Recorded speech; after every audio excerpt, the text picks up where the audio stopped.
Alright, welcome back to my YouTube channel. I'm Andy's Vlog. Ito, mga kaibigan, nagmamakaawa.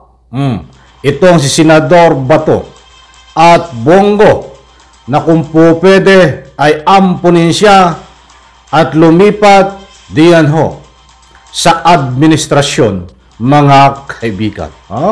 Gusto magpaampon dito ho sa kasalukuyang presidente Bongbong Marcos. Aba, ano ang nakain nitong mga kaibigan?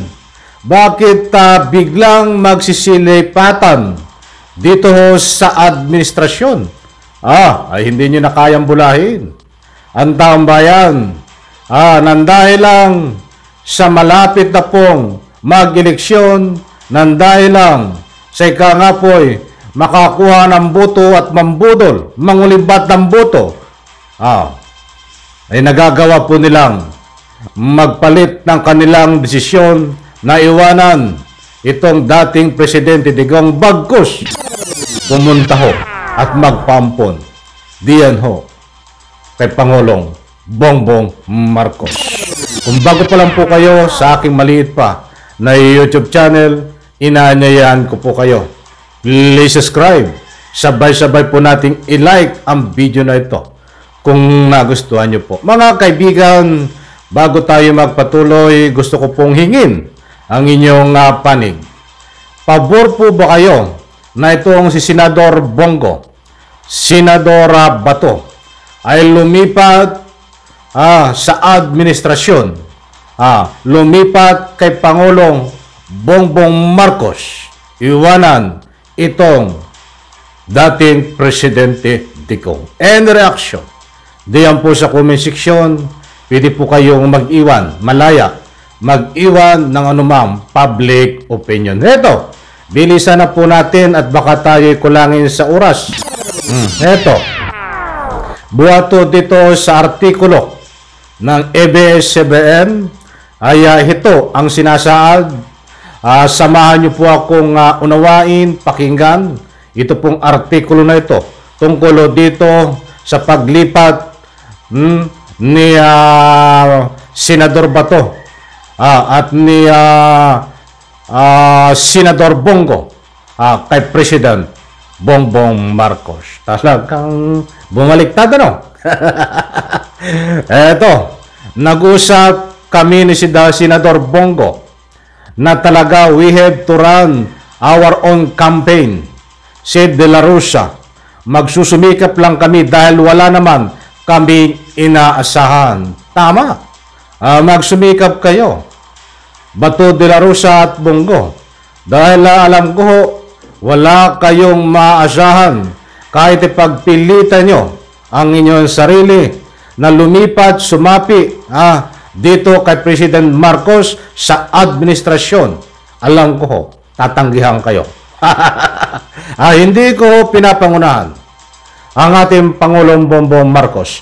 Yun po ay isang public opinion, komentaryo na alam ko hindi kayo tatanggapin sa administrasyon Senador Bato at Bongo. Patuloy po tayo.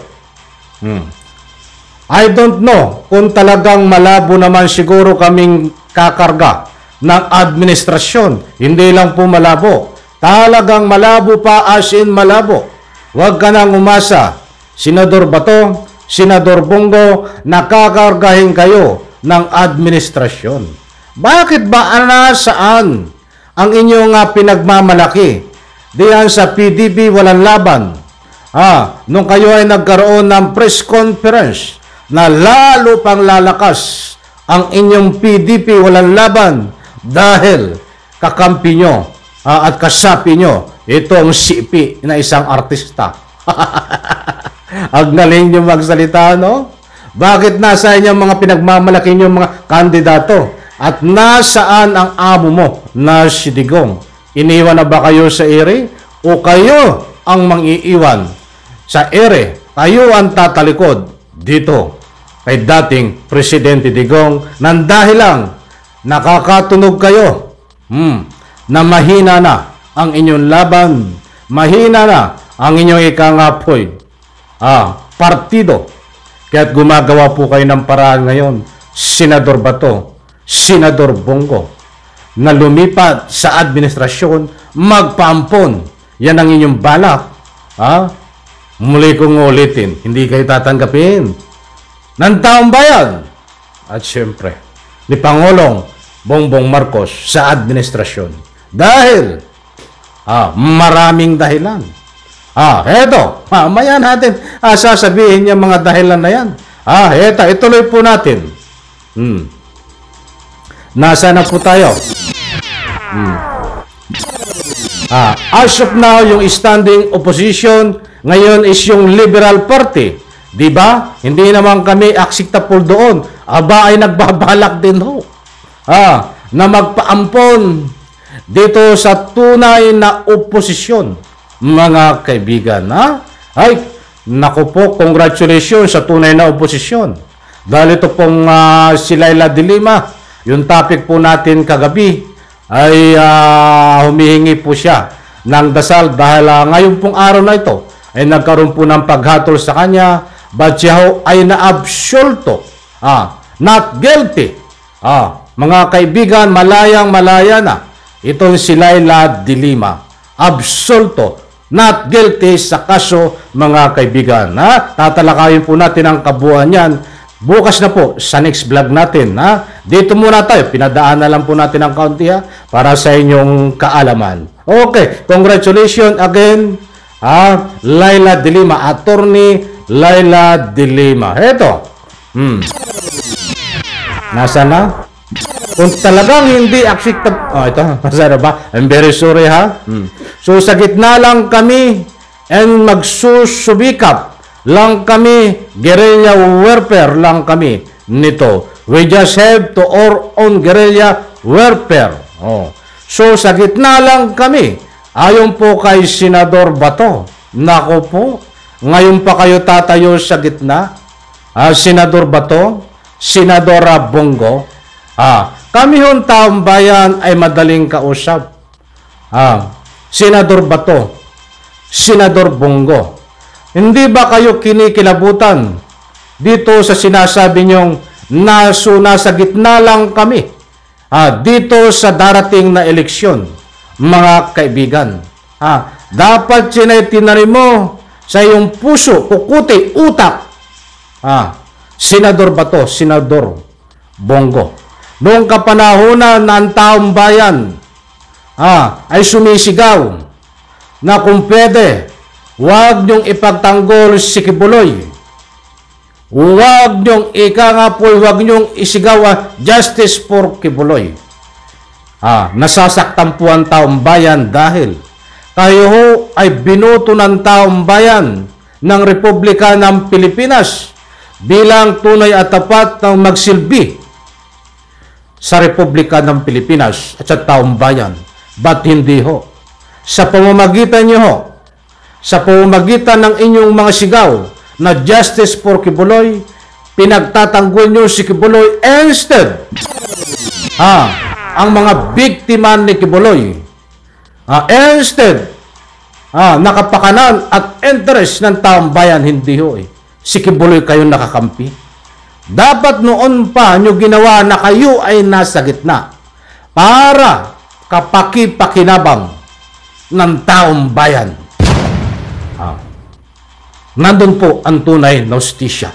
Yan po ang kahilingan namin sa inyo noon, Senador Bato, Senador Bongo. Ba't hindi nyo kami pinakinggan? Naging bingi kayo, naging pipi, nang dahil lang sa utang na loob nyo kay Kibuloy. Pinagtanggol nyo ang tingin nyo sa biktima ni Kibuloy isang basura, hindi nyo pinapakinggan. Ang tingin nyo sa amin, ang mga netizen, ay isang basura at ginto ang tingin nyo kay Kibuloy. Kaya ang nagagawa nyo, justice for Kibuloy. Dapat noon nyo ginawa yan. Nasa gitna kayo. Madali kaming kausap Ang hiling namin noon, nasa gitna kayo. Yan po ang tunay na nagsisilbi na isang senador.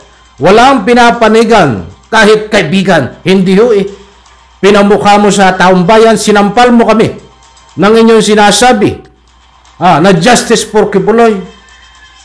Sa pagtatanggol nyo kay Kibuloy, tapos ngayon sasabihin nyo, nasa gitna lang kami. Anong sasabihin nasa gitna kayo? Kalukuhan. Ano pa mangyayari sa nasa gitna na yan? Mga ulol. Bubulahin mo kami, bubudulin nyo pa kami, nasa gitna kayo? Mga kaibigan, baka tayo kulangin sa oras. Eto, paano yung kung puno na sila, mayroon, sana? Eto, kung talagang hindi kami acceptable sa administrasyon, hindi kami dadalhin, hindi naman tayo pwedeng magpumilit, di ba? So, mga kaibigan, kung hindi raw sila acceptable ni President Bongbong Marcos, kagalang-galang, kung hindi sila acceptable sa administrasyon, hindi sila magpupumilit. Nagyabang paano? Hindi magpupumilit? Mga kaibigan, Naku po mga kaibigan, gusto ko pa sana itong bigyan ng komentaryo. Marami ko pang dapat talakayin dito. Kinulang po tayo sa oras. Nabitin ako. At alam kong nabitin din kayo. Huwag po tayo magpaninlang dito sa mga kalukuhan, kagaguhan na mga ginagawa nito. Na ngayon ay may nasasabing nasa gitna. Ito po ay nambubudol na naman para makahingi po ng boto. Humihingi po ng simpatiya sa taong bayan dahil na malapit na po ang eleksyon. And the best performance show ng isang politiko, lalong-lalo na ang isang senador. Lahat ng politiko, sabihin na natin, best performance. Kahit saan kayo pumunta, hindi kayo tatanggihan kung maganda ho ang inyong performance. Kaya kayo tinatanggihan ngayon, Senador Bato, Senador Bongo, kahit kayo ay magmakaawa, alam ko nagmamakaawa na kayo. Dahil bulok ang inyong performance. Pag sinabing bulok, in general, kasama na po lahat nun yun. Hindi kayo kapakipakinabang. Alam ko ho, mga kaibigan, nakuha nyo ang gusto kong ipunto.